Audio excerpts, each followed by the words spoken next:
Assalamu alaikum, barkanmu da zuwa. Yau na zo muku saraban wannan dai app ɗin PalmPay ne, amma kuma yau saraban ta daban ce. Ko kin san cewa tun lokacin kaka da kakanni yawanci ana koya yara yadda za su tattalin kuɗi da kuma yadda za su yi ajiyar kuɗi.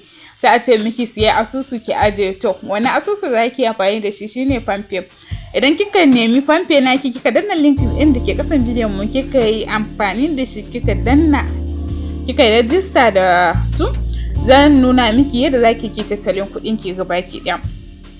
Na farko akwai cashbox, na biyu akwai target saving, na uku akwai spend and save, akwai fixed saving, akwai trial cash, akwai insurance, akwai kuma mutual fund.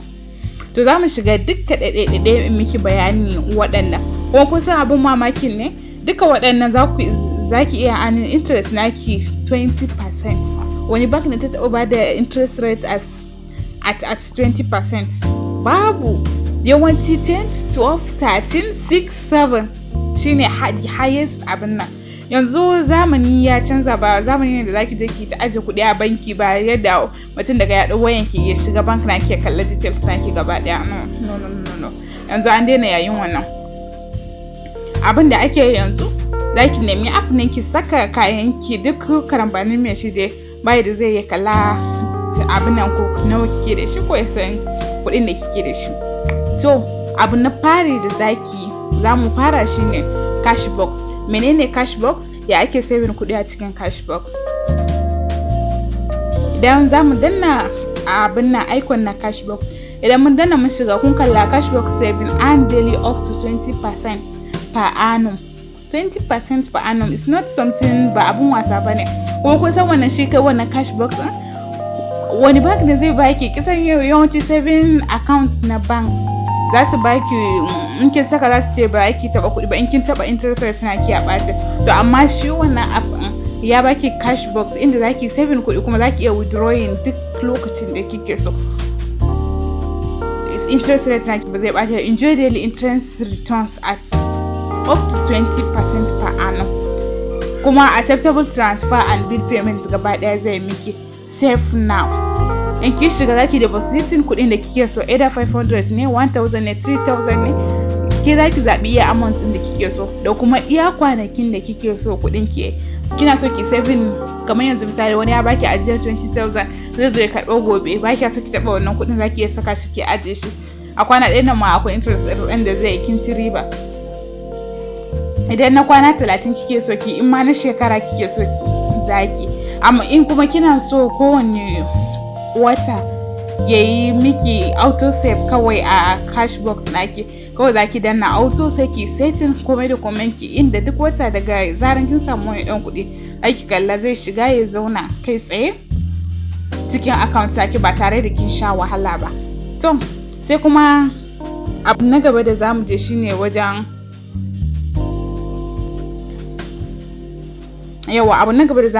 target saving.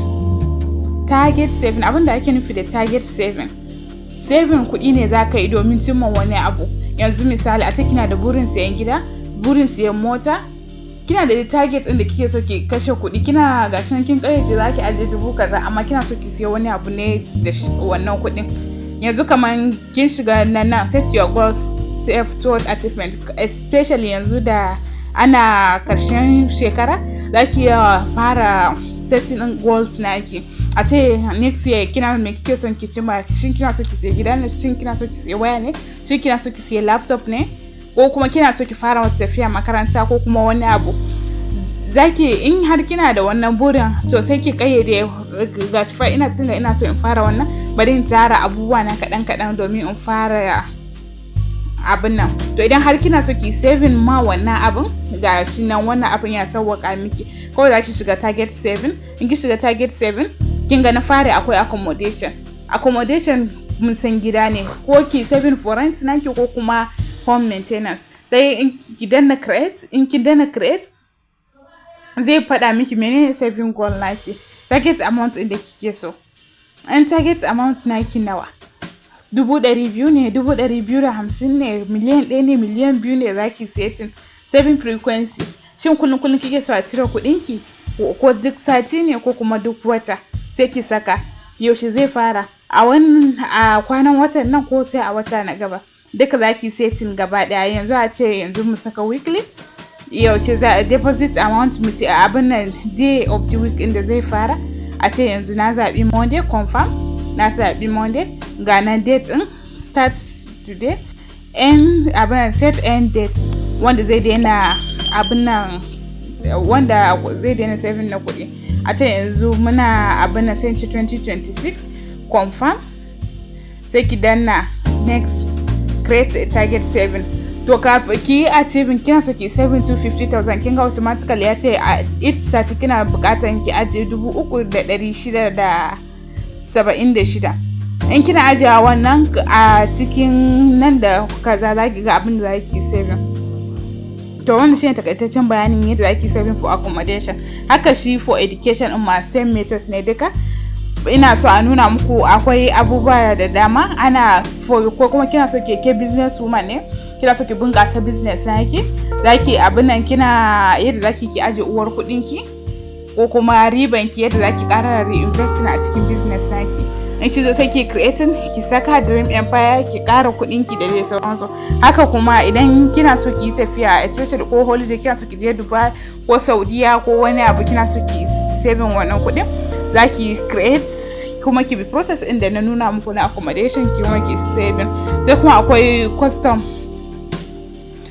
target inda abin nan kine zaki customize abin da kike so ki sai ki canza, in ma na kwalliya ne, in ma biki ne, in ma suna ne, in ma me kike da wuri dai, in ki saka wannan zai kawo miki abubuwan da ya kamata gaba daya.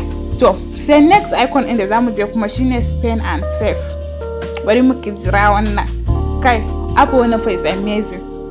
Spend abin start saving on every money spent.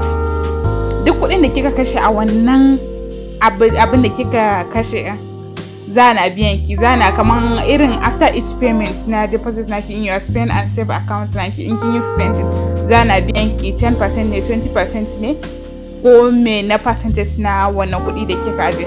Amma kuma ya kamata ki zamto kina da fixed amount inda kike, a ce yanzu misali kina daukan albashi 30,000, kina daukan albashi 30,000 sai kina so ki fixing abin nan naki amount after each payment, sai zaki seta ki ce fixed amount naki da zaki na abin nan based on percentage ne ko kuma based on amount ne. In percentage ne sai ki ce kina so ya saving 10% ko kuma 20% ko 70% ko 100% na wannan kuɗin ki.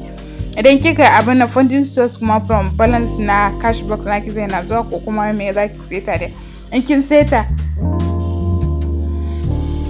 to a ciki idan kina ta kashe kuɗi zai rage miki wannan kuɗi da kika ce yayi abin ya saving miki, kuma zaki samu interest rate na shi ma ba laifi, yana da kyau sosai. Sai kuma next icon din da zamu je shine fix saving. Fix saving fix saving duniya ne. Fix saving kin san shi kuma menene? The best way to manage your finance is stash your money, grow your money with PalmPay. Fix saving, save easily and hit your target. Kai amma gaskiya in PalmPay suna jin wannan bidiyo an ya kamata su sponsorin wannan bidiyo na an, dan gaskiya na revealing abubuwa sosai da bai kamata a ce na faɗa muku, amma kuma kuna wani dole ne na faɗa muku. So like danna next, in kin shiga save for the future, set money aside for the future, guaranteed payout at maturity which meet that need. Get started today. Next, pick a plan. Fix saving. Kamar yanzu misali fix saving products, akwai wani product inda kike so ki siya ko kuma wani abu a 10% interest ne ko me dai ko na shekara ki ko ma na mene dai, an ce miki fix saving kina so ki siya abin ko kudin school fees naki ko wani abu kike so ki abin nan sai zaki saka. Yanzu a ce mu danna 90 days, yawanci semester wata uku ne. The amount you need to save, which state do you live, kaza zaki saka duk abubuwan da ake bukata. In kin saka zai fixing. Create your plan. Kuɗin nan ko burburu a zaki ba ki same shi ba har sai lokacin da kika kayyade kina so ki cire kuɗin nan yayi tukun zaki iya cire shi. wannan fixed saving din gaskiya yana da kyau kuma yana da matukar amfani, especially in kana irin in kai saving kuɗi bayan kwana kaɗan a ce ka ɗauka kai amfani da wannan kuɗin, bayan kwana kaɗan ka ɗauka ka kashe wannan kuɗin da suwa ba. In kika fix saving duk yadda zaki baki iya taɓa wannan kuɗin ba har sai ranar da kika ƙayyade ma amfani da wannan kuɗin yayi kafin zaki iya amfani da kuɗin.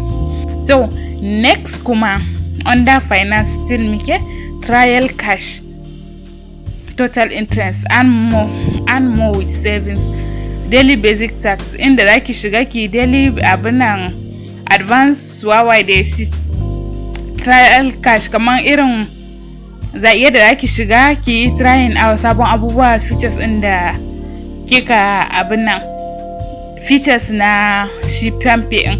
A ce yanzu ki yi subscribing na health insurance na so at 5,000 in kin shiga kin gwada zaki samu interest rate naki gashi nan kin gwada. Daily login ma kina da 200 naira, kin shiga kin yi register da abin nan akwai abin da zaki samu, turn on spend and save in kin yi turning on zaki shi ma akwai kuɗin da zaki samu, invest in mutual fund dukka in kin yi. Yanzu kamar buy motor insurance in yanzu misali in kin siya wannan duka abin da ya sami abin nan naki vehicle naki da kike amfani da shi either abin nan mota ne, motorcycle ne, tricycle ne ko ma mene dai idan ya ɓaci ko ya samu damuwa wannan abin su za su yi kovarin wajen zasu baki kuɗin sai ki je ki kovarin na expense naki, amma zaki na saving wani abu daga cikin kuɗinki domin ta hanzar ma irin waɗannan abubuwa. To duk wannan features ɗin idan kika je kika select akwai abin da zaki na samuwa akai. To sai kuma insurance, wannan shi sabo ne ma kwanan nan aka yi release, da babu shi, inda zaki je ki abin nan idan micro health insurance abubuwan da ya danganci lafiyanki inda zaki aje 1,000 every month saboda kula da lafiyanki, ko kuma personal accident irin kisan dai yanayin rayuwa yau da gobe kamar yanzu abin da ya faru a Maiduguri na unexpected abu ne ya faru mana, bamu san da cewa wannan ruwa zai zo ya yi ta'asa ko barna da suwa ba. In kin yi saving da su yayin da wannan abin ya faru zaki iya samun agaji kuɗi daga wajensu da za su yi covering miki da yake kina aje kuɗi kaɗan a wajensu idan wani irin waɗannan abubuwan unexpected ya faru, ko kuma personal accidents inda kika yi kaman kin abin nan accident ya faru a hanya kin ji ciwo kin kare ko kuma wani abin nan duk za su yi covering na bills naki. Sai phone screen silver da dai sauransu abubuwa da dama ga su nan da in kun shiga duka za ku kala, digital health plan, phone screen gold da dai sauransu abubuwa da dama, mai policies da su abu, amma suna da doka da kuma ka'idoji, dole sai ka bi dokansu da kuma ka'idodinsu. Wannan sabon a feature ne suka kawo kwanan nan, a da babu shi. To mu ma yanzu ne muna kan zamu yi exploring, zamu zo mu yi video akan shi insha Allah for now, amma muna so mu je mu gwada mu san ingancin shi duk da app in already ingantacce ne, tested and trusted, duk abin da suka kawo ba ma tantama akai, amma za mu je mu koyo ilimi akai domin mu zo mu kara ba ku bayani da ya kamata. The next one shine mutual fund. Haba mutual fund, amarya baki san mutual fund ba, kina zaune sai ki tara kuɗi a cikin banki, bai abin da ki aje kuɗi baya haifa miki, baya hayayyafa kin aje, bari albishirinki a zamanin da yanzu muke ciki kin san da cewa naira kullum yana devaluating ne, ba ƙara ba valuating yake ba, yana devaluating. Idan kin aje kuɗi yanzu misali idan kina da 200,000 a account naki, a ce in a lokacin da kika je 200,000 account naki iyo kina da wani abu, amma 200,000 yanzu abin da kuɗi bayi da value yanzu sosai, 200,000 ba kaman komai bane a wajen su. To the only way da zaki samu kuɗi shine ki investing kuɗinki, wani kaso daga cikin kuɗinki. Shi wannan mutual fund kuma low risk ne, bai da abin nan, duk abin da zai faru ko da abin nan ne akwai interest rate inda zaki samu after 1 year return ne, yawanci nasu gaskiya 1 year return ne zaki invest. In kin investing da su zaki using kamar yanzu akwai am money market fund, akwai am short term bond fund, gashin kuma interest rate na son a rubuce kuma abin na shi ma video za mu yi ta musamman yanzu ko na yi bayani da za a gane ba kuma ba na son video in yi tsawo. A nan kuma za ki kalli portfolio ki in kin yi abin nan za ki kalla abin da kika samu. Also investment plan ne za ki kara investing abin da kin samu ne ko kuma abin nan ne returns in kuma it depends on wani daily yake kawa wani kuma monthly wani weekly da dai sauransu. Duka a nan muka kawo ƙarshen wannan bidiyo ya kuka gani shin ina fatan ku ji daɗin wannan bidiyo don Allah ku yi comment kuma ku yi liking wannan bidiyo ɗin sannan ku share wa sauran mutane domin su amfana. Da a lokacin yanzu duniya tana ƙara zama digital world, ba a so ka saving kuɗi ko ka ajiye kuɗi a gida ko kuma wani abu makamancin haka. An fi so dai kuɗinka in kana da shi kai saving na for emergencies, sai kuma the excess in karka je ka ajiye a bank ya zauna maka haka ba tare da kana samun wani riba ko kuma abin ba. Idan baka da kasuwa baka da business ya suwa akwai several ways inda aka yi samun kuɗi. Shine the best way inda za ka yi shine kai investing kuɗinka. Kai baka je kai kasuwanci ba amma an dauki kuɗinka ana kasuwanci da shi kuma ana kawo maka riba. Yar uwa me yafi wannan? Babu. Kuma kin san daɗin abin ne ba wai sai kina da kuɗi da yawa zaki iya investing kuɗi ba, wani wajen 5,000 3,000 10,000 20,000 it depends on yanayin karfinki, amma it depends on yanayin karfinki. Kun kalla kaman wannan kowanne da abin nan zaki sai daidai wanda zaki iya ne. Shi akwai 3,000 akwai kaza dai zaki zaba, in kin zaba zaki yi amfani da shi yadda ya kamata. Don duka nan muka kawo ƙarshen wannan bidiyo sai mu haɗu da ku wani sati. Bye bye.